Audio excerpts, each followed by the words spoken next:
ನಮಸ್ಕಾರ ಸ್ನೇಹಿತರೆ, ಎಲ್ಲರಿಗೂ ಸ್ವಾಗತ ನನ್ನ ಯೂಟ್ಯೂಬ್ ಚಾನಲ್ಗೆ. ಇವತ್ತಿನ ವಿಡಿಯೋದಲ್ಲಿ ನಾನು ನಿಮಗೆ ತಿಳಿಸ್ಕೊಡ್ತಾ ಇರೋದು 1ರಿಂದ 10ನೇ ತರಗತಿ ಓದ್ತಿರುವ ವಿದ್ಯಾರ್ಥಿಗಳಾಗಿರ್ಬೋದು ಅಥವಾ ಅವರ ಪೋಷಕರಿಗೆ ತುಂಬ ಉಪಯುಕ್ತವಾಗಲಿದೆ. ಈ ವಿಡಿಯೋದಲ್ಲಿ ನಾನು ನಿಮಗೆ 26-27ನೇ ಸಾಲಿನ ಪ್ರೀ ಮೆಟ್ರಿಕ್ ಸ್ಕಾಲರ್ಶಿಪ್ SSP ಸ್ಕಾಲರ್ಶಿಪ್ಗೆ ಅರ್ಜಿ ಸಲ್ಲಿಸಲು ಬಯಸ್ತಿದ್ದರೆ ಈ ವಿಡಿಯೋನ ತಪ್ಪದೆ ಕೊನೆಯವರೆಗೂ ನೋಡಿ. ಯಾಕೆಂದರೆ ಈ ವಿಡಿಯೋದಲ್ಲಿ ನಾನು ನಿಮಗೆ ಮೊದಲಿನಿಂದ ಹಿಡಿದು ಕೊನೆಯವರೆಗೂ ಯಾವುದೇ ಸ್ಟೆಪ್ಪನ್ನು ಬಿಡದೆ ಎಲ್ಲರಿಗೂ ಸುಲಭವಾಗಿ ಅರ್ಥ ಆಗುವಂಥ ರೀತಿಯಲ್ಲಿ ಸಂಪೂರ್ಣ ಪ್ರಕ್ರಿಯೆಯನ್ನು ತೋರಿಸ್ತಾ ಇದ್ದೀನಿ. NSP OTR ರಿಜಿಸ್ಟ್ರೇಷನ್ ಹೇಗೆ ಮಾಡೋದು, SSP ಪೋರ್ಟಲ್ನಲ್ಲಿ ಲಾಗಿನ್ ಹೇಗೆ ಮಾಡೋದು, ಅಪ್ಲಿಕೇಶನ್ ಫಾರ್ಮ್ನೇ ಸರಿಯಾಗಿ ತುಂಬೋದು ಹೇಗೆ, ಮತ್ತು ಯಾವ ಡಾಕ್ಯುಮೆಂಟ್ ಬೇಕಾಗುತ್ತೆ, ಡೇ ಸ್ಕಾಲರ ಇಲ್ಲ ಹಾಸ್ಟೆಲ್ ಅದ ಅಂತ ಹೇಗೆ ಸೆಲೆಕ್ಟ್ ಮಾಡಬೇಕು, ಫೈನಲ್ ಸಬ್ಮಿಟ್ ಮಾಡೋದು ಹೇಗೆ, ಫೈನಲ್ ಸಬ್ಮಿಟ್ ಆದಮೇಲೆ ಅಕ್ನಾಲೇಜ್ಮೆಂಟ್ ಯಾವ ರೀತಿ ಡೌನ್ಲೋಡ್ ಮಾಡ್ಕೋಬೇಕು, ಪ್ರತಿಯೊಂದು ಕೂಡ ನಿಮ್ಗೆ ಇಲ್ಲಿ ತಿಳಿಸ್ಕೊಡ್ತಾ ಹೋಗ್ತೀನಿ. ತುಂಬ ಜನ ವಿದ್ಯಾರ್ಥಿಗಳು ಸಣ್ಣ ಸಣ್ಣ ತಪ್ಪುಗಳನ್ನ ಕಾರಣದಿಂದ ಸ್ಕಾಲರ್ಶಿಪ್ ರಿಜೆಕ್ಟ್ ಆಗೋ ಚಾನ್ಸಸ್ ಇರುತ್ತೆ.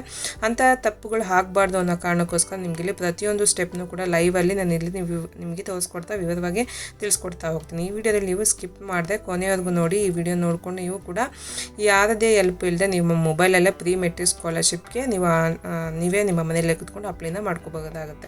ಬನ್ನಿ ಇವಾಗ ಟೈಮ್ ವೇಸ್ಟ್ ಮಾಡ್ದಂಗೆ ಇವಾಗ ಯಾವ ರೀತಿ ಅಪ್ಲೈ ಮಾಡೋದು ಹೇಗೆ ಅಂತ ಅನ್ನೋದು ಶುರು ಮಾಡೋಣ. ಫಸ್ಟಾಗಿ ನಿಮ್ಮ ಫೋನಲ್ಲಾಗಿರ್ಬೋದು ಇಲ್ಲ ನಿಮ್ಮ ಸಿಸ್ಟಮಲ್ಲಾಗಿರ್ಬೋದು ಗೂಗಲ್ ಓಪನ್ ಮಾಡಿ ಸರ್ಚಲ್ಲಿ ಹೋಗ್ಬಿಟ್ಟು SSP ಪೋರ್ಟಲ್ ಅಂತ ಹಾಕಿ, ಇಲ್ಲ ಬರೀ SSP ಅಂತ ಹಾಕಿ ಸರ್ಚ್ ಕೊಟ್ಟು ಈ ಥರ ಲಿಂಕ್ ಓಪನ್ ಆಗುತ್ತೆ. ಈ ಲಿಂಕನ್ನು ನಾನು ಡಿಸ್ಕ್ರಿಪ್ಷನಲ್ಲಿ ಕೂಡ ಕೊಟ್ಟಿದ್ದೀನಿ, ಹೋಗಿ ಚೆಕ್ ಮಾಡ್ಬೋದು.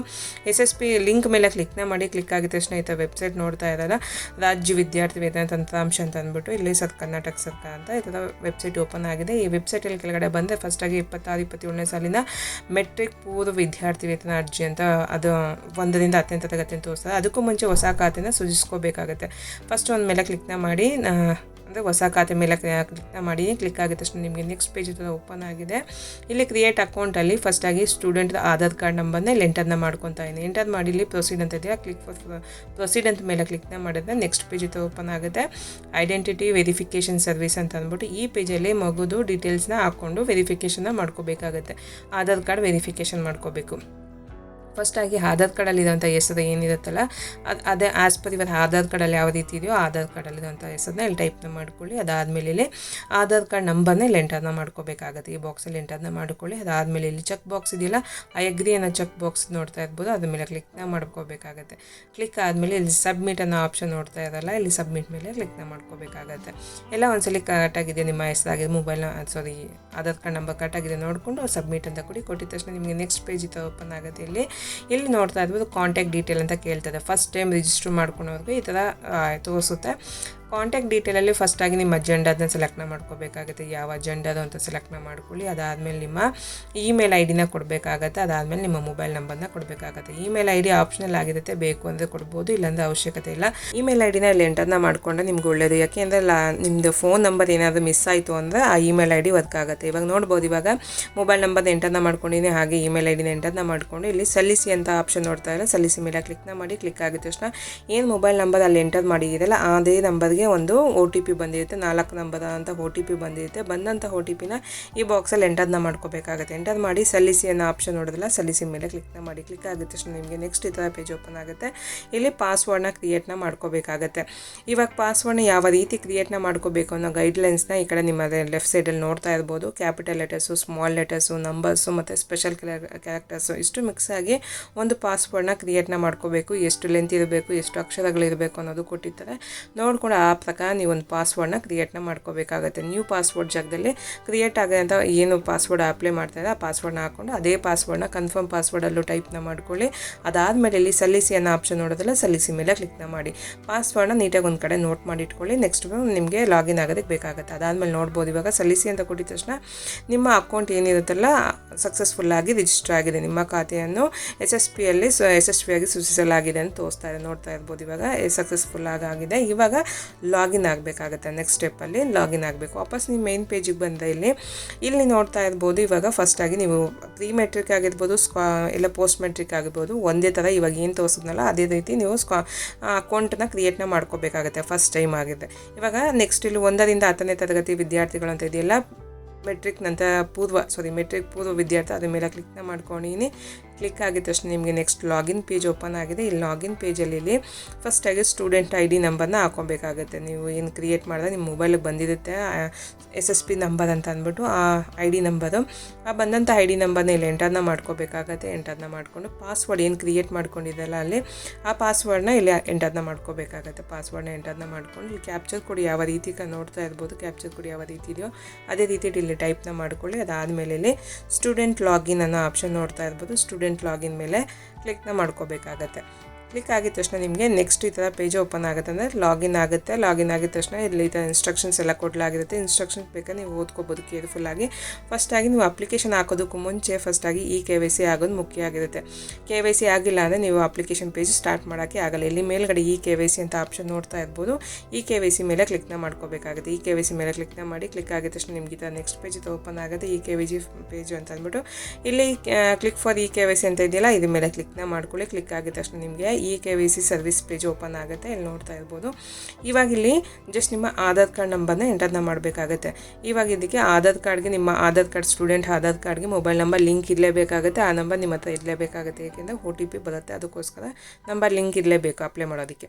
Aadhaar card number student Aadhaar card ನಂಬರ್ನ ಇಲ್ಲಿ ಎಂಟರ್ನ ಮಾಡ್ಕೊಳ್ಳಿ. ಎಂಟರ್ ಆದಮೇಲೆ ಇಲ್ಲಿ ನನ್ನ ಆಧಾರ್ ಮಾಹಿತಿ ಅಂತ ಚೆಕ್ ಬಾಕ್ಸ್ ನೋಡ್ತಾ ಇದ್ದಲ್ಲ ಚೆಕ್ ಬಾಕ್ಸ್ ಮೇಲೆ ಕ್ಲಿಕ್ನ ಮಾಡಿ. ಕ್ಲಿಕ್ ಆಗಿದ ತಕ್ಷಣ ನಿಮಗೆ ನೆಕ್ಸ್ಟ್ ಕೆಳಗಡೆ ಬರಬೇಕಾಗತ್ತೆ. ಕೆಳಗಡೆ ಬಂದರೆ ಇಲ್ಲಿ OTP ಅನ್ನೋ ಆಪ್ಷನ್ ಮೇಲೆ ಸೆಲೆಕ್ಟ್ನ ಮಾಡ್ಕೋಬೇಕಾಗತ್ತೆ. ಇಲ್ಲಿ OTP ಫೇಸ್ ಅವೆಲ್ಲ ತೊಗೊಳೋದಕ್ಕಾಗಲ್ಲ. OTP ಅನ್ನೋ ಆಪ್ಷನ್ ಮೇಲೆ ಕ್ಲಿಕ್ನ ಮಾಡಿ. ಕ್ಲಿಕ್ ಆದಮೇಲೆ ನಿಮಗೆ ಜನರೇಟ್ OTP ಅನ್ನೋ ಆಪ್ಷನ್ ಓಪನ್ ಆಗುತ್ತೆ. ಇಲ್ಲಿ ನೋಡ್ಬೋದು ಜನರೇಟ್ OTP ಅನ್ನೋ ಆಪ್ಷನ್ ಓಪನ್ ಆಗಿದೆ. ಇವಾಗ ಅದ್ರ ಮೇಲೆ ಕ್ಲಿಕ್ನ ಮಾಡಿ. ಜನರೇಟ್ OTP ಮೇಲೆ ಕ್ಲಿಕ್ನ ಮಾಡಿದ್ರೆ ಆಧಾರ್ ಕಾರ್ಡ್ ಲಿಂಕ್ ಆಗಿರೋಂಥ ಮೊಬೈಲ್ ನಂಬರ್ಗೆ OTP ಸಕ್ಸಸ್ಫುಲ್ಲಾಗಿ ಹೋಗಿರುತ್ತೆ. ಬಂದಂಥ OTPನ ಇವಾಗ ಕೆಳಗಡೆ ಬಂದರೆ ಇಲ್ಲೊಂದು ಚೆಕ್ ಬಾಕ್ಸ್ ಓಪನ್ ಆಗಿದೆ ನೋಡ್ತಾ ಇರ್ಬೋದು. ಎಂಟರ್ OTP ಅನ್ನೋ ಆಪ್ಷನ್ ಚೆಕ್ ಬಾಕ್ಸ್ ಓಪನ್ ಆಗಿದೆ. ಬಂದಂಥ OTPನ ಇಲ್ಲಿ ಎಂಟರ್ನ ಮಾಡಿ. ಆ ಟೈಮ್ ಒಳಗಡೆ ಎಂಟರ್ನ ಮಾಡ್ಕೊಂಡು ಸಬ್ಮಿಟ್ ಅನ್ನೋ ಆಪ್ಷನ್ ನೋಡ್ತಾ ಇಲ್ಲ ಸಬ್ಮಿಟ್ ಮೇಲೆ ಕ್ಲಿಕ್ನ ಮಾಡ್ಕೋಬೇಕಾಗತ್ತೆ. ಸಬ್ಮಿಟ್ ಅಂತ ಕ್ಲಿಕ್ನ ಮಾಡಿದ ತಕ್ಷಣ ನೆಕ್ಸ್ಟ್ ಈ ಥರ ಪೇಜ್ ಓಪನ್ ಆಗುತ್ತೆ. ನಿಮ್ಮ ಆಧಾರ್ ಕಾರ್ಡಲ್ಲಿದ್ದಂಥ ಫೋಟೋ ಪೀಚಾಗಿ ಬಂದಿರುತ್ತೆ. ಅಲ್ಲಿ ಸರ್ವರ್ ಇಶ್ಯೂ ಕಾಣ್ತಿಂದ ಇಲ್ಲಿ ಶೋ ಆಗ್ತಾ ಇಲ್ಲ. ಅದಾದಮೇಲೆ ಡಿಸ್ಪ್ಲೇ ಫೋಟೋ ಕರೆಕ್ಟ್ ಅಂತ ಕೇಳುತ್ತೆ. ಚೆಕ್ ಬಾಕ್ಸ್ ಮೇಲೆ ಕ್ಲಿಕ್ನ ಮಾಡಿ ಸೇವ್ ಅಂತ ಕೊಡಬೇಕು. ಸೇವ್ ಅಂತ ಕೊಟ್ಟಿದ ತಕ್ಷಣ ನಿಮ್ಮ ಡೇಟಾ ಸಕ್ಸಸ್ಫುಲ್ಲಾಗಿ ಸೇವ್ ಆಗುತ್ತೆ. ಈಗ ವಾಪಸ್ ಹೋಮ್ ಪೇಜಿಗೆ ಬನ್ನಿ. ಹೋಮ್ ಪೇಜಲ್ಲಿ ನೋಡ್ಬೋದು 3 ಹಂತಗಳನ್ನ ಕೊಡಲಾಗಿದೆ, 3 ಸ್ಟೆಪ್ಗಳನ್ನ ಕೊಡಲಾಗಿದೆ. 3 ಸ್ಟೆಪ್ ಕೂಡ ಫಿಲ್ ಮಾಡಬೇಕಾಗುತ್ತೆ. ಪ್ರತಿಯೊಂದು ಸ್ಟೆಪ್ಪು ಫಿಲ್ ಆಗಿಲ್ಲ ಅಂದರೆ ನೆಕ್ಸ್ಟ್ ಪ್ರೊಸೆಸ್ಗೆ ಹೋಗಲ್ಲ. ಇನ್ಸ್ಟ್ರಕ್ಷನ್ಸ್ ಕೊಡಲಾಗಿದೆ. ಇನ್ಸ್ಟ್ರಕ್ಷನ್ನ ಕೇರ್ಫುಲ್ಲಾಗಿ ಇಲ್ಲಿ ನೋಡ್ಕೊಳ್ಳಿ. ಅದಾದಮೇಲೆ ಇಲ್ಲಿ ಫಸ್ಟ್ ಸ್ಟೆಪ್ ಅಂತಿದ್ದಿಲ್ಲ ಫಸ್ಟ್ ಸ್ಟೆಪ್ ಮೇಲೆ ಕ್ಲಿಕ್ನ ಮಾಡ್ಕೊಳ್ಳಿ.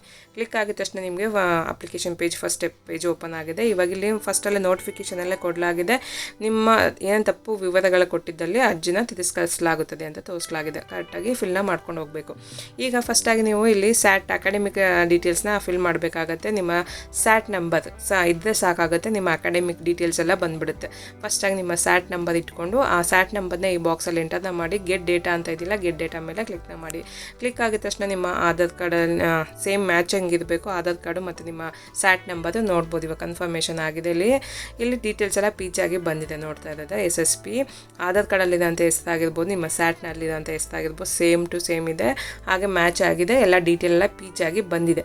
ಇಲ್ಲಿ ನೋಡ್ಬೋದು ನಿಮ್ಮ ಹೆಸರಾಗಿರ್ಬೋದು, ಡೇಟ್ ಆಫ್ ಬರ್ತು, ಬಾಯ್ ಗರ್ಲ, ಮತ್ತು ಯಾವ ಕ್ಲಾಸು, ಸ್ಕೂಲ್ ಹೆಸರೇನು, ಯಾವ ಸ್ಕೂಲ್ ಎಲ್ಲಿ ಪ್ಲೇಸಲ್ಲಿ ಇರೋದು, ಮತ್ತು ನಿಮ್ಮ ತಂದೆ ತಾಯಿ ಹೆಸರು ಎಲ್ಲ ನೋಡಿಕೊಂಡು ಎಲ್ಲ ಕರೆಕ್ಟಾಗಿದೆ ಅಂದಾಗ ಲಾಸ್ಟಲ್ಲಿ ಎಸ್ ಅಂತ ಆಪ್ಷನ್ ನೋಡ್ತಾ ಇರ್ಬೋದು. ಎಸ್ ಅಂತ ಇದೆ. ಎಸ್ ಅಂತ ಕೊಟ್ಟು ಸೇವ್ ಅಂತ ಕೊಟ್ಟರೆ ಸೇವ್ ಅಂಡ್ ಪ್ರೊಸೀಡ್ ಅಂತ ಕೊಟ್ಟರೆ ಸೇವ್ ಆಗುತ್ತೆ. ನಿಮ್ಮ ಡೀಟೇಲ್ಸ್ ಎಲ್ಲ ಸೇವ್ ಆಗುತ್ತೆ. ಸಕ್ಸಸ್ಫುಲ್ಲಾಗಿ ಸೇವ್ ಆಗುತ್ತೆ. ಇಷ್ಟು ಸೇವ್ ಆದಮೇಲೆ ನೆಕ್ಸ್ಟ್ ಪ್ರೊಸೆಸ್ಗೆ ಬರಬೇಕಾಗತ್ತೆ. ಇದಕ್ಕೆ ಬೇಕಾಗೋದು ಸ್ಯಾಟ್ ನಂಬರ್ ಇಂಪಾರ್ಟೆಂಟ್ ಆಗುತ್ತೆ. ಅದಾದಮೇಲೆ ಕೆಳಗಡೆ ಬಂದರೆ ನೀವು ಪೋಷಕರ ನೈರ್ಮಲ್ಯ ವೃತ್ತಿಯ ವಿವರಗಳನ್ನ ನಮೂದಿಸಬೇಕಾಗತ್ತೆ. ಏನಾದರೂ ಅಲ್ಲಿ ಕೆಲಸ ಮಾಡ್ತಾ ಇದ್ದರೆ ನೀವು ಎಸ್ ಅಂತ ಕೊಡಬೇಕು. ಇಲ್ಲಾಂದರೆ ಇಲ್ಲ ಅಂತ ಕೊಟ್ಟು ಸೇವ್ ಕೊಡಬೇಕಾಗತ್ತೆ. ನೋಡ್ಬೋದು ನಾನು ಇಲ್ಲ ಅಂತ ಕೊಟ್ಟು ಸೇವ್ ಅಂತ ಕೊಟ್ಟಿದ್ದೀನಿ. ನಿಮ್ಮ ಡೀಟೇಲ್ಸ್ ಎಲ್ಲ ಸೇವ್ ಆಗಿರುತ್ತೆ. ಇಷ್ಟಾದಮೇಲೆ ನೆಕ್ಸ್ಟ್ ಸ್ಟೆಪ್ಗೆ ಹೋಗಬೇಕಾಗುತ್ತೆ. ನೆಕ್ಸ್ಟ್ ಬಂದ ಇಲ್ಲಿ ನಿಮ್ಮ ಕ್ಯಾಸ್ಟ್ ಸರ್ಟಿಫಿಕೇಟ್ನ ಹಾಕಬೇಕು. ಕ್ಯಾಸ್ಟ್ ಮತ್ತು ಇನ್ಕಮ್ ಸರ್ಟಿಫಿಕೇಟ್ನ ಹಾಕಬೇಕು. ಫಸ್ಟಾಗಿಲ್ಲಿ ಎಸ್ ಅನ್ನೋ ಅಂತ ಇದೆ. ನಿಮ್ಮ ಹತ್ರ ಕ್ಯಾಸ್ಟ್ ಸರ್ಟಿಫಿಕೇಟ್ ಇದೆ ಎಸ್ ಅಂತ ಕೊಡಬೇಕು. ಎಸ್ ಅಂತ ಕೊಟ್ಟಾದ್ಮೇಲೆ ನೆಕ್ಸ್ಟ್ ನಿಮ್ಗೆ ಇಲ್ಲಿ ರಿಲಿಜನ್ ಕೇಳುತ್ತೆ. ಧರ್ಮ ಯಾವುದು ಅಂತ ಅಂದ್ಬಿಟ್ಟು ನಿಮ್ಮ ಧರ್ಮ ಯಾವುದು, ಹಿಂದೂ, ಮುಸ್ಲಿಂ, ಕ್ರಿಶ್ಚಿಯನ್ನು ಯಾವುದು ಒಂದನ್ನು ಸೆಲೆಕ್ಟ್ನ ಮಾಡ್ಕೋಬೇಕಾಗುತ್ತೆ. ಸೆಲೆಕ್ಟ್ನ ಮಾಡ್ಕೊಂಡಾದ್ಮೇಲೆ ಇಲ್ಲಿ ನೆಕ್ಸ್ಟ್ ನಿಮ್ಮ ಕ್ಯಾಸ್ಟ್ ಸರ್ಟಿಫಿಕೇಟ್ ನಂಬರ್ನ ಹಾಕೋಬೇಕಾಗುತ್ತೆ. ನಿಮ್ಮ ಕ್ಯಾಸ್ಟು ಸರ್ಟಿಫಿಕೇಟ್ RD ನಂಬರ್ ಇರುತ್ತೆ. ಅದು ಕೂಡ ಅಪ್ಡೇಟ್ ಆಗಿರಬೇಕು. ಹಳೇದಾದರೆ ಆಗಲ್ಲ. 5 ಇಯರ್ಸ್ಗೆ ಒಂದ್ಸಲಿ ನೀವು ಅಪ್ಡೇಟ್ ಮಾಡಿಸ್ಕೊಂಡೇ ಇರಬೇಕಾಗತ್ತೆ. ಕ್ಯಾಸ್ಟ್ ಆಗಿರ್ಬೋದು, ಇನ್ಕಮ್ ಸರ್ಟಿಫಿಕೇಟ್ ಆಗಿರ್ಬೋದು, ಎರಡೂ ಕೂಡ ಅಪ್ಡೇಟ್ ಮಾಡಿಸ್ಕೊಂಡಿರಬೇಕು. ಈಗ ನೋಡ್ಬೋದು ಕ್ಯಾಸ್ಟ್ ಸರ್ಟಿಫಿಕೇಟ್ ನಂಬರ್ನ ಇಲ್ಲಿ ಹಾಕ್ಕೊತಾ ಇದ್ದೀನಿ. ಹಾಗೆ ಇನ್ಕಮ್ ಸರ್ಟಿಫಿಕೇಟ್ RD ನಂಬರ್ನೂ ಕೂಡ ಇಲ್ಲಿ ಎಂಟರ್ನ ಮಾಡ್ಕೊತಾ ಇದ್ದೀನಿ. ಎಂಟರ್ನ ಮಾಡ್ಕೊಂಡಾದ್ಮೇಲೆ ಇಲ್ಲಿ ಚೆಕ್ ಅನ್ನೋ ಆಪ್ಷನ್ ನೋಡ್ತಾ ಇದೆಯಲ್ಲ, ಚೆಕ್ ಮೇಲೆ ಕ್ಲಿಕ್ನ ಮಾಡ್ಕೋಬೇಕಾಗತ್ತೆ. ಕರೆಕ್ಟಾಗಿ ಹಾಕ್ಕೊಳ್ಳಿ, ಇಲ್ಲಾಂದರೆ ಅದು ಬರೋದಿಲ್ಲ. ಕರೆಕ್ಟಾಗಿ ಎಂಟರ್ನ ಮಾಡ್ಕೊಂಡಾದ್ಮೇಲೆ ಚೆಕ್ ಮೇಲೆ ಕ್ಲಿಕ್ನ ಮಾಡಿ. ಕ್ಲಿಕ್ ಆಗಿದ ತಕ್ಷಣ ಅದಲ್ಲಿ ಏನಿರುತ್ತಲ್ಲ ಡೀಟೇಲ್ಸ್ ಎಲ್ಲ, ನಿಮ್ಮ ಕ್ಯಾಸ್ಟ್ ಸರ್ಟಿಫಿಕೇಟ್ ಎಲ್ಲ, ಇನ್ಕಮ್ ಡೀಟೇಲ್ಸಲ್ಲಿ ನೀವು ಯಾವ ಕ್ಯಾಸ್ಟು, ಯಾವ ಸಬ್ ಕ್ಯಾಸ್ಟಿಗೆ ಸೇರ್ತೀರಾ ಮತ್ತು ಇನ್ಕಮ್ ಎಷ್ಟಿದೆ ಪ್ರತಿಯೊಂದು ಕೂಡ ಅಲ್ಲಿ ಶೋ ಆಗುತ್ತೆ. ಎಲ್ಲ ಕರೆಕ್ಟಾಗಿದೆ ಚೆಕ್ ಮಾಡ್ಕೊಂಡು ಅದಾದಮೇಲೆ ಎಲ್ಲ ಕರೆಕ್ಟಾಗಿದೆ ಅಂತ ಎಸ್ ಅಂತ ಕೊಟ್ಟು ಸೇವ್ ಅಂತ ಕೊಡಬೇಕಾಗತ್ತೆ. ಸೇವ್ ಅಂತ ಕೊಟ್ಟಾಗ ನೋಡ್ಬೋದು ನಿಮ್ಮ ಕ್ಯಾಸ್ಟ್ ಸರ್ಟಿಫಿಕೇಟಲ್ಲಿ, ಆಧಾರ್ ಕಾರ್ಡಲ್ಲಿರೋದು, ಇನ್ಕಮ್ ಸರ್ಟಿಫಿಕೇಟ್ 3 ಹೆಸರು ಕೂಡ ಮ್ಯಾಚ್ ಆಗ್ತಾ ಇದೆ. ಎಸ್ ಅಂತ ಕೊಡಬೇಕಾಗತ್ತೆ. ಮ್ಯಾಚ್ ಆಗಬೇಕು ಎಲ್ಲದಕ್ಕೂ. ಸರ್ಟಿಫಿಕೇಟಲ್ಲಿರೋಂಥ ನೇಮ್ಸ್ ಎಲ್ಲ ಮ್ಯಾಚ್ ಆದರೆ ನೆಕ್ಸ್ಟ್ ಪ್ರೊಸೆಸ್ಗೆ ಹೋಗೋದು. ನೇಮ್ ಮ್ಯಾಚ್ ಆಗಿಲ್ಲ ಅಂದರೆ ಸೇವ್ ಆಗಲ್ಲ, ನೆಕ್ಸ್ಟ್ ಪ್ರೊಸೆಸ್ಗೆ ಹೋಗಲ್ಲ. ಇವಾಗ ಸೇವ್ ಆಗಿದೆ. ಸೇವ್ ಆದಮೇಲೆ ನೆಕ್ಸ್ಟ್ ಕೆಳಗಡೆ ಬಂದು ನಿಮ್ಗೆ ಏನಾದರೂ ಡಿಸಾಬಿಲಿಟಿ ಡೀಟೇಲ್ಸ್ ಕೇಳ್ತಾ ಇದೆ. ಡಿಸಾಬಿಲಿಟಿ ಡೀಟೇಲ್ಸ್ ಏನಿದ್ರೆ ಎಸ್ ಅಂತ ಕೊಡಿ, ಇಲ್ಲಾಂದರೆ ನೋ ಅಂತ ಕೊಟ್ಟು ಸೇವ್ ಕೊಡಬೇಕಾಗತ್ತೆ. ನೋಡ್ಬೋದು ಸೇವ್ ಅಂತ ಕೊಟ್ಟಿದ್ದೀನಿ. ಕೊಟ್ಟಿರೋ ಡೀಟೇಲ್ಸ್ ಎಲ್ಲ ಕರೆಕ್ಟಾಗಿದೆ ಅಂತಲೂ ಕೊಡ್ತಾಯಿದ್ದೀನಿ. ಅದಾದಮೇಲೆ ನೆಕ್ಸ್ಟ್ ಬಂದು ನಿಮ್ಮ ಪರ್ಸ್ನಲ್ ಡೀಟೇಲ್ಸ್ನ ಫಿಲ್ ಮಾಡ್ಕೋಬೇಕಾಗುತ್ತೆ. ಇಲ್ಲಿ ಫಸ್ಟಾಗಿ ನಿಮ್ಮ ಹೆಸರಿದೆ ಮತ್ತು ಮೊಬೈಲ್ ನಂಬರ್ ಇದೆ ಆಲ್ರೆಡಿ. ಇಮೇಲ್ ಐ ಡಿನೂ ಕೂಡ ಇಲ್ಲಿ ಶೋ ಆಗುತ್ತೆ. ಅದಾದಮೇಲೆ ಇಲ್ಲಿ ನಿಮ್ಮ ಹೋಮ್ ಡಿಸ್ಟ್ರಿಕ್ಟ್ ಯಾವುದಂತ ತೋರಿಸುತ್ತೆ. ನಿಮ್ಮ ಹೋಮ್ ಡಿಸ್ಟ್ರಿಕ್ಟ್, ನಿಮ್ಮ ಪರ್ಮನೆಂಟ್ ಯಾವ ಡಿಸ್ಟ್ರಿಕ್ಕಲ್ಲಿ ಇರ್ತೀರಲ್ಲ ಅದೇ ಡಿಸ್ಟ್ರಿಕ್ಟ್ನ ಕೊಟ್ಟರು ಪರವಾಗಿಲ್ಲ, ಇಲ್ಲ ಪ್ರೆಸೆಂಟ್ ಇರೋ ಅಡ್ರೆಸ್ ಕೊಟ್ಟರು ನಡೆಯುತ್ತೆ. ಇಲ್ಲಿ ನೋಡ್ಬೋದು ಯಾವ ಡಿಸ್ಟ್ರಿಕ್ಕು, ಯಾವ ತಾಲೂಕು ಮತ್ತು ಯಾವ ಅಸೆಂಬ್ಲಿ ಬರುತ್ತೆ, ನಿಮ್ಮ ಅಸೆಂಬ್ಲಿ ಯಾವುದು ಅನ್ನೋದನ್ನ ಹಾಕ್ಕೊಂಡು ಅದಾದಮೇಲೆ ಇಲ್ಲಿ ಪಿನ್ ಕೋಡ್ನ ಕೇಳ್ತಾರೆ. ಪಿನ್ ಕೋಡ್ನ ಕೂಡ ಹಾಕೋಬೇಕಾಗತ್ತೆ. ಪಿನ್ ಕೋಡ್ನ ಹಾಕ್ಕೊಂಡೆ ಪೂರ್ತಿಯಾಗಿ ಪರ್ಮನೆಂಟ್ ಅಡ್ರೆಸ್ ಡೀಟೇಲ್ನ ಹಾಕೋಬೇಕಾಗುತ್ತೆ. ಇಲ್ಲಿ ನೋಡ್ಬೋದು ಇವಾಗ ಪ್ರೆಸೆಂಟ್ ಡೀಟೇಲ್ಸ್ನ ಅಲ್ಲಿ ಕೊಟ್ಟಿದೆ. ಪರ್ಮನೆಂಟ್ ಅಡ್ರೆಸ್ ಬೇರೆ ಇದ್ದರೆ ಇಲ್ಲಿ ಬಾಕ್ಸಲ್ಲಿ ಪೂರ್ತಿಯಾಗಿ ನೀವು ಟೈಪ್ನ ಮಾಡ್ಕೋಬೇಕಾಗತ್ತೆ. ಪರ್ಮನೆಂಟ್ ಅಡ್ರೆಸ್ ಡೀಟೇಲ್ನ ಟೈಪ್ನ ಮಾಡ್ಕೊಳ್ಳಿ. ಇದೆಲ್ಲ ಡೀಟೇಲ್ ಎಲ್ಲ ಟೈಪ್ನ ಮಾಡ್ಕೊಂಡಾದ್ಮೇಲೆ ಇಲ್ಲಿ ನೀವು ಕರ್ನಾಟಕ, ಡೊಮೆಸಿಲ್ ಆಫ್ ಕರ್ನಾಟಕ ಅಂತ ಕೇಳ್ತಾ ಇದೆ. ಡೊಮೆಸಿಲ್ ಆಫ್ ಕರ್ನಾಟಕ ಅಂತ ಇದ್ದರೆ ಅಂದರೆ ನೀವು ಕರ್ನಾಟಕದವರೇ ಆಗಿದ್ದರೆ ಎಸ್ ಅಂತ ಕೊಡಿ, ಇಲ್ಲ ಬೇರೆ ಕಡೆಯಿಂದ ಬಂದಿದ್ದೀರಾ ಬೇರೆ ಸ್ಟೇಟಿಂದ ಅಂದರೆ ನೋ ಅಂತ ಕೊಡಬೇಕಾಗತ್ತೆ. ಅದಾದಮೇಲೆ ಇಲ್ಲಿ ಎಲ್ಲ ಡೀಟೇಲ್ ಕರೆಕ್ಟಾಗಿದೆ ಅಂತ ಹೇಳ್ಬಿಟ್ಟು ಎಸ್ ಅಂತ ಕೊಟ್ಟು ಸೇವ್ ಕೊಡಬೇಕಾಗುತ್ತೆ. ಸೇವ್ ಆಗಿದೆ ನೋಡ್ಬೋದು, ಸಕ್ಸಸ್ಫುಲ್ಲಾಗಿ ಸೇವ್ ಆಯಿತು. ಈಗ ಇಷ್ಟು ಪ್ರೋಸೆಸ್ ಫಸ್ಟ್ ಸ್ಟೆಪ್ ಆಗಿರುತ್ತೆ. ಇಷ್ಟು ಫಸ್ಟ್ ಸ್ಟೆಪ್ಪಲ್ಲಿ ಕಂಪ್ಲೀಟ್ ಆಯಿತು. ಇವಾಗ ನೆಕ್ಸ್ಟ್ ಸ್ಟೆಪ್ಗೆ ಹೋಗಬೇಕಾಗುತ್ತೆ. ಕೆಳಗಡೆ ಲಾಸ್ಟಲ್ಲಿ ನೆಕ್ಸ್ಟ್ ಅಂತ ಇದಿಲ್ಲ, ಅದ್ರ ಮೇಲೆ ಕ್ಲಿಕ್ನ ಮಾಡಿ. ಕ್ಲಿಕ್ ಆಗಿದ ತಕ್ಷಣ ನಿಮಗೆ ನೆಕ್ಸ್ಟ್ ಪೇಜ್ ಜಂಪ್ ಆಗುತ್ತೆ. ನೆಕ್ಸ್ಟ್ ಪೇಜ್ ಓಪನ್ ಆಗಿದೆ. ಇವಾಗ ಇಲ್ಲಿ ಹಾಸ್ಟೆಲ್ ಇಲ್ಲ ಡೇ ಸ್ಕಾಲರ್ ಡೀಟೇಲ್ಸ್ನ ಕೇಳ್ತಾ ಇದೆ. ನಿಮ್ಮ ವಸತಿ ಡೀಟೇಲ್ಸ್ನ ಕೊಡಬೇಕಾಗತ್ತೆ. ಸಿಂಪಲ್ಲಾಗಿ ಏನಪ್ಪ ಅಂದರೆ ನೀವು ಮನೆಯಿಂದ ಹೋಗೋಂಥ ಮಕ್ಕಳಾದರೆ ಎಸ್ ಅಂತ ಕೊಡಿ, ನೀವು ಇಲ್ಲ ಹಾಸ್ಟೆಲಿಂದ ಹೋಗೋ ಮಕ್ಕಳಾದರೆ ಕಾಲೇಜ್ಗೆ ಇಲ್ಲಿ ನೋ ಅಂತ ಕೊಡಬೇಕಾಗತ್ತೆ. ನೋ ಅಂತ ಕೊಟ್ಟಿದ ತಕ್ಷಣ ನಿಮ್ಮ ಡೀಟೇಲ್, ಕಾಲೇಜ್ ಡೀಟೇಲ್ಸ್ ಎಲ್ಲ, ಹಾಸ್ಟೆಲ್ ಡೀಟೇಲ್ಸ್, ಕಾಲೇಜ್ ಡೀಟೇಲ್ಸ್ ಎಲ್ಲ ಓಪನ್ ಆಗುತ್ತೆ. ಆಗ ಅದೆಲ್ಲ ಡೀಟೇಲ್ಸ್ ಎಲ್ಲ ವೆರಿಫೈ ಮಾಡಿಕೊಂಡು ಸೇವ್ ಮಾಡಿ ನೆಕ್ಸ್ಟ್ ಪೇಜ್ಗೆ ಹೋಗಬೇಕಾಗುತ್ತೆ. ಇಲ್ಲಿ ನಾನು ನೋ ಎಸ್ ಅಂತ ಕೊಟ್ಟು ಮನೆಯಿಂದ ಹೋಗೋ ಮಗುಗಾಗಿರೋದ್ರಿಂದ ಎಸ್ ಅಂತ ಕೊಟ್ಟು ನೆಕ್ಸ್ಟ್ ಮೇಲೆ ಕ್ಲಿಕ್ನ ಮಾಡ್ಕೊಂಡಿದ್ದೀನಿ. ಕ್ಲಿಕ್ ಆಗಿದ ತಕ್ಷಣ ನೆಕ್ಸ್ಟ್ ಪೇಜ್ಗೆ ಬಂದಿದೆ. ಇಲ್ಲಿ NSP OTR ರಿಜಿಸ್ಟ್ರೇಷನ್ ನಂಬರ್ನ ಎಂಟರ್ನ ಮಾಡ್ಕೋಬೇಕಾಗತ್ತೆ. ಫಸ್ಟ್ ಟೈಮ್ ಅಪ್ಲೈ ಮಾಡೋಂಥ ಮಕ್ಕಳಿಗೆ NSP ID ಗೊತ್ತಿಲ್ಲ ಅಂದರೆ ಯಾವ ರೀತಿ ಅನ್ನೋದನ್ನ ತಿಳಿಸ್ಕೊಡ್ತೀನಿ. ನೋಡ್ತಾ ಇರ್ಬೋದು ನೀವು. ನೆಕ್ಸ್ಟ್ ಪೇಜ್ ಓಪನ್ ಮಾಡ್ಕೊಳ್ಳಿ. ಗೂಗಲ್ ಓಪನ್ ಮಾಡಿಬಿಟ್ಟು ಗೂಗಲಲ್ಲಿ ಸರ್ಚಲ್ಲಿ NSP ಅಂತ ಹಾಕಿ, ಇಲ್ಲ NSP ಪೋರ್ಟಲ್ ಅಂತ ಹಾಕಿ ಸರ್ಚ್ ಕೊಟ್ಟಿತ್ತು. ಲಿಂಕ್ ಓಪನ್ ಆಗುತ್ತೆ. ಈ ಲಿಂಕನ್ನು ನಾನು ಡಿಸ್ಕ್ರಿಪ್ಷನ್ ಕೂಡ ಕೊಟ್ಟಿದ್ದೀನಿ, ನಾವು ಚೆಕ್ ಮಾಡ್ಬೋದು. ಇವಾಗ ಆ ಲಿಂಕ್ ಮೇಲೆ ಕ್ಲಿಕ್ನ ಮಾಡ್ಕೊಂಡು ಇತ್ತ ವೆಬ್ಸೈಟ್ ಓಪನ್ ಆಗಿದೆ. ಇಲ್ಲಿ ಸ್ಟೂಡೆಂಟ್ ಅಂತ ಇದ್ದಿಲ್ಲ, ಸ್ಟೂಡೆಂಟ್ ಮೇಲೆ ಕ್ಲಿಕ್ನ ಮಾಡ್ಕೋಬೇಕಾಗುತ್ತೆ. ಕ್ಲಿಕ್ ಆಗಿದ ತಕ್ಷಣ ಇಲ್ಲಿ 3 ಆಪ್ಷನ್ ತೋರಿಸ್ತಾ ಇಲ್ಲಿ OTR ಲಾಗಿನ್ ಅಂತ ಇದ್ದಿಲ್ಲ, OTR ಲಾಗಿನ್ ಮೇಲೆ ಕ್ಲಿಕ್ನ ಮಾಡಿ. ಕ್ಲಿಕ್ ಆಗಿದ ತಕ್ಷಣ ನಿಮಗೆ ರಿಜಿಸ್ಟ್ರೇಷನ್ ಪೇಜ್ ಓಪನ್ ಆಗುತ್ತೆ. ಇಲ್ಲಿ ಟೋಟಲ್ ಆಗಿ 4 ಸ್ಟೆಪ್ನ ಫಿಲ್ ಮಾಡಬೇಕು. ಕೆಳಗಡೆ ಬಂದರೆ ಇಲ್ಲ ಚೆಕ್ ಬಾಕ್ಸ್ನ ಕ್ಲಿಕ್ನ ಮಾಡಿ ನೆಕ್ಸ್ಟ್ ಮೇಲೆ ಕ್ಲಿಕ್ನ ಮಾಡ್ಕೊಳ್ಳಿ. ಕ್ಲಿಕ್ ಆಗಿದ ತಕ್ಷಣ ನಿಮಗೆ ನೆಕ್ಸ್ಟ್ ಸ್ಟೆಪ್ಪು ಬರುತ್ತೆ. ಇಲ್ಲಿ ರಿಜಿಸ್ಟ್ರೇಷನ್ ನಂಬರ್ನ, ನಿಮ್ಮ ರಿಜಿಸ್ಟ್ರೇಷನ್ ನಂಬರ್ನ ಏನು ಮೊಬೈಲ್ ನಂಬರ್ ಇತ್ತಲ್ಲ ಮೊಬೈಲ್ ನಂಬರ್ನ ಹಾಕ್ಕೊಂಡು ಗೆಟ್ OTP ಅಂತ ಆಪ್ಷನ್ ನೋಡ್ತಾ ಇಲ್ಲ, ಗೆಟ್ OTP ಮೇಲೆ ಕ್ಲಿಕ್ನ ಮಾಡ್ಕೋಬೇಕಾಗುತ್ತೆ. ಆಧಾರ್ ಕಾರ್ಡ್ಗೆ ಲಿಂಕ್ ಆಗಿರೋ ಮೊಬೈಲ್ ನಂಬರ್ನಾದರೂ ಕೊಡ್ಬೋದು, ಇಲ್ಲ ಬೇರೆ ನಂಬರಾದರೂ ಕೊಟ್ಟು ನೀವು ರಿಜಿಸ್ಟರ್ ಮಾಡ್ಕೋಬೋದಾಗುತ್ತೆ. ಮೊಬೈಲ್ ನಂಬರ್ಗೆ ಏನು ಮೊಬೈಲ್ ನಂಬರೆಲ್ಲ ಹಾಕ್ಕೊಂಡಿರಲ್ಲ ಅದೇ ನಂಬರ್ಗೆ ಒಂದು OTP ಬಂದಿದೆ. ಬಂದಂಥ OTPನ ಈ ಬಾಕ್ಸ್ ಏನು ನೋಡ್ತಾ ಇಲ್ಲ ಹಾಕ್ಕೊಂಡು ಇಲ್ಲಿ ಕ್ಯಾಪ್ಚರ್ ಕೊಡಿ. ಯಾವ ರೀತಿ ಕಾಣ್ತಿದ್ದಿಲ್ಲ ಕ್ಯಾಪ್ಚರ್ ಕೊಡಿ ಎಂಟರ್ನ ಮಾಡ್ಕೋಬೇಕಾಗುತ್ತೆ. ಎಂಟರ್ ಮಾಡ್ಕೊಂಡು ವೆರಿಫೈ ಅಂತಿದ್ದಿಲ್ಲ, ವೆರಿಫೈ ಮೇಲೆ ಕ್ಲಿಕ್ನ ಮಾಡ್ಕೊಂಡು ಈ OTP ವೆರಿಫೈಡ್ ಸಕ್ಸಸ್ಫುಲಿ ಅಂತ ತೋರಿಸುತ್ತೆ. ಅದಾದಮೇಲೆ ನೆಕ್ಸ್ಟ್ ಸ್ಟೆಪ್ಗೆ ಬಂದಿದೆ ಇಲ್ಲ ಈ KYC ಅಂತ ಅಂದ್ಬಿಟ್ಟು ಇಲ್ಲಿ ನಿಮ್ಮ ಆಧಾರ್ ಕಾರ್ಡ್ ನಂಬರ್ನ ಹಾಕೋಬೇಕಾಗುತ್ತೆ. ಸ್ಟೂಡೆಂಟ್ದು ಆಧಾರ್ ಕಾರ್ಡ್ ನಂಬರ್ನ ಎಂಟರ್ನ ಮಾಡ್ಕೊಂಡು ಗೆಟ್ OTP ಅನ್ನೋ ಆಪ್ಷನ್ ಮೇಲೆ ಕ್ಲಿಕ್ನ ಮಾಡಿ. ಕ್ಲಿಕ್ ಮಾಡಿದ ತಕ್ಷಣ ನಿಮಗೆ ನೆಕ್ಸ್ಟ್ ಈ ಥರ ಕನ್ಸೆಂಟ್ ಕೇಳುತ್ತೆ. ಐ ಅಗ್ರಿ ಅನ್ನೋ ಆಪ್ಷನ್ ಮೇಲೆ ಕ್ಲಿಕ್ನ ಮಾಡಿ. ಕ್ಲಿಕ್ ಆಗಿದ ತಕ್ಷಣ ಆಧಾರ್ ಕಾರ್ಡ್ಗೆ ಲಿಂಕ್ ಆಗಿದಂಥ ಮೊಬೈಲ್ ನಂಬರ್ಗೆ ಸಕ್ಸಸ್ಫುಲ್ಲಾಗಿ ಒಂದು OTP ಹೋಗಿರುತ್ತೆ. ಬಂದಂಥ OTPನ ಈ ಚೆಕ್ ಬಾಕ್ಸ್ ಏನು ನೋಡ್ತಾ ಇಲ್ಲ ಈ ಬಾಕ್ಸಲ್ಲಿ ಎಂಟರ್ನ ಮಾಡ್ಕೋಬೇಕಾಗುತ್ತೆ. OTPನ ಎಂಟರ್ನ ಮಾಡಿಕೊಂಡು ವೆರಿಫೈ ಅಂತ ಆಪ್ಷನ್ ನೋಡೋದಲ್ಲ ಇದ್ರ ಮೇಲೆ ಕ್ಲಿಕ್ನ ಮಾಡಿ. ವೆರಿಫೈ ಮೇಲೆ ಕ್ಲಿಕ್ನ ಮಾಡಿ. ವೆರಿಫೈ ಆಗುತ್ತೆ. ಆಧಾರ್ ಕಾರ್ಡಲ್ಲಿ ಡೀಟೇಲ್ಸ್ ಎಲ್ಲ ಪೀಚಾಗಿ ಬರುತ್ತೆ. ಹಾಗೆ ನಿಮ್ಮ bank account is seeded with Aadhaar ಅಂತ ತೋರಿಸ್ತಾ ಆಧಾರ್ ಕಾರ್ಡ್ಗೆ ಮ್ಯಾಪಿಂಗ್ ಆಗಿದೆ ನೋಡ್ಬೋದು. NPCI ಮ್ಯಾಪರ್ ಆಗಿದೆ. ಅಕೌಂಟ್ ಕ್ರಿಯೇಟ್ ಆಗಿ ಆಧಾರ್ ಕಾರ್ಡ್ ಕೂಡ ಲಿಂಕ್ ಆಗಿದೆ ನಿಮ್ಮ ಅಕೌಂಟ್ಗೆ. ಇವಾಗ ನೋಡ್ಬೋದು ಆಧಾರ್ ಕಾರ್ಡಲ್ಲಿದ್ದಂಥ ಫೋಟೋ ಡೀಟೇಲ್ಸ್ ಎಲ್ಲ ವೆರಿಫೈ ಮಾಡ್ಕೊಂಡು ಕರೆಕ್ಟಾಗಿದೆ ಅಂತಾದ್ಮೇಲೆ ಕೆಳಗಡೆ ಬಂದರೆ ಇಲ್ಲಿ ನಿಮ್ಮ ತಾಯಿ ಹೆಸರು ಮತ್ತು ನಿಮ್ಮ ತಂದೆ ಹೆಸರನ್ನ ಎಂಟರ್ನ ಮಾಡಿ ಅಂತ ತೋರಿಸ್ತಾ ಇದೆ. ನಿಮ್ಮ ತಾಯಿ ತಂದೆ ಹೆಸರನ್ನ ಇಲ್ಲಿ ಎಂಟರ್ನ ಮಾಡ್ಕೊಳ್ಳಿ. ಹಾಗೆ ಇಮೇಲ್ ID ಕೇಳ್ತಾ ಇದೆ. ಬೇಕು ಅಂದರೆ ನೀವು ಹಾಕೋಬೋದು, ಕೊಟ್ಟಿಲ್ಲ ಅಂದರೆ ಅವಶ್ಯಕತೆ ಇಲ್ಲ, ಅಲ್ಲಿ ಕಂಪಲ್ಸರಿ ಅಂತ ಏನು ಕೊಟ್ಟಿಲ್ಲ. ಅದಾದಮೇಲೆ ಇಲ್ಲಿ NPCಯಲ್ಲಿ ಮ್ಯಾಪಿಂಗಲ್ಲಿ ಯಾವ ಬ್ಯಾಂಕ್ ಲಿಂಕ್ ಆಗಿದೆ ಅನ್ನೋದು ತೋರಿಸ್ತದೆ, ಯಾವ ಬ್ಯಾಂಕ್ ಅಂತ ನೋಡ್ಬೋದು. ಅದಾದಮೇಲೆ ಫಿನಿಶ್ ಅಂತ ಇದೆಯಲ್ಲ, ಫಿನಿಶಿನ ಮೇಲೆ ಕ್ಲಿಕ್ನ ಮಾಡಿದ ತಕ್ಷಣ ನಿಮ್ಮ registration number, reference number successful ಆಗಿ ರಿಜಿಸ್ಟರ್ ಆಗಿದೆ. ಈ ರೆಫರೆನ್ಸ್ ನಂಬರ್ನ ನೀವು ನೋಟ್ ಮಾಡಿಟ್ಕೋಬೇಕಾಗುತ್ತೆ. ನೆಕ್ಸ್ಟ್ ಸ್ಟೆಪ್ಗೆ ಇದು ಇಂಪಾರ್ಟೆಂಟ್ ಆಗಿರುತ್ತೆ. ರೆಫರೆನ್ಸ್ ನಂಬರ್ನ ನೋಟ್ ಮಾಡಿಟ್ಕೊಂಡು ನಿಮ್ಮ ಫೋನಲ್ಲಿ ಇನ್ಸ್ಟಾಲ್ ಮಾಡ್ಕೋಬೇಕಾಗತ್ತೆ. ಯಾವ ಆ್ಯಪ್ನ ಇನ್ಸ್ಟಾಲ್ ಮಾಡ್ಕೋಬೇಕು ಅನ್ನೋದನ್ನ ತಿಳಿಸ್ಕೊಡ್ತೀನಿ. ಇವಾಗ ಫೋನಲ್ಲಿ ಪ್ಲೇಸ್ಟೋರ್ನ ಓಪನ್ ಮಾಡ್ಕೊಂಡು ಪ್ಲೇಸ್ಟೋರಲ್ಲಿ ನೀವು ಇಲ್ಲಿ ಸರ್ಚಲ್ಲಿ ಆಧಾರ್ ಫೇಸ್ RD ಅನ್ನೋ ಆ್ಯಪ್ನ ಫಸ್ಟ್ ಇನ್ಸ್ಟಾಲ್ನ ಮಾಡ್ಕೋಬೇಕಾಗತ್ತೆ. ನಾನು ಇಲ್ಲಿ ತೋರಿಸ್ತಾ ಇಲ್ಲ, ನಿಮ್ಗೆ ಇಲ್ಲಿ ಬರ್ದು ನೋಡ್ಬೋದು.